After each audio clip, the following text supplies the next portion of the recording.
Oh yeah, yeah. Ayan, nag-order tayo sa Amazon kahapon at bigla naman kaagad dumating ngayong Friday. Ang bilis ng order, 'di ba?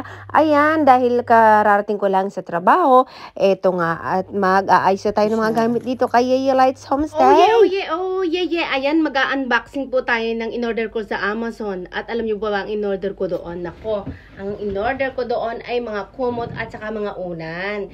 Dahil, yun lang naman ang masasabi natin sa ano eh. Yun lang ang ating pwedeng maibigay na ano sa guest natin dito sa Yeye Lights Stay Home. Dahil hindi naman po mansion tong bahay. Luma na po ito. Karag-karag na nga po ito pero inayos ko lang. Pero doon sa mga hindi maarte at gusto magtipid, dito ko na kayo kay Yeye Lights kasi makakamura na po kayo. Napakamura po ng singil ko.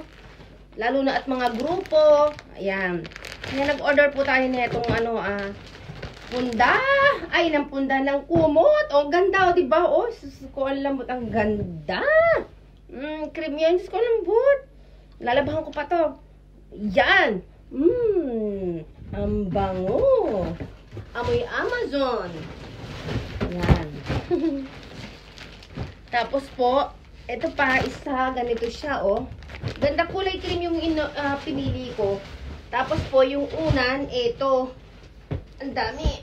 Ito na po ang ating na-unbox na mga unan. Lalagyan na natin ng cover. Lalabhan ko pa yan. At ito yung mga kumot. Ayan, dahil summer na. Yan na po. Hindi na po yung makapal. O, yan. Oh yeah, yeah. Na kung ano, sa bagay si Sir Darrell nga, yung sa Budakel, saka yung asawa nila. Hindi talaga maarte. Pero kung titignan mo, parang yung asawa siya ni Lucky Manzano, kamukha siya nung ang ganda-ganda ng kutis. Ay, wala. Talagang nakita ko, nakaapak pa nga siya dito eh. Nagpunta dito, kumuha siya ng tubig. Yung si Ma'am Dea, asawa ni Sir Darrell, ang ganda-ganda. Para siyang asawa ni Luis Manzano. Ay, walang kaarte-arte. Parang at home sila dito. Nakita niyo naman sa mga vlogging ko. Pati yung nanay niya.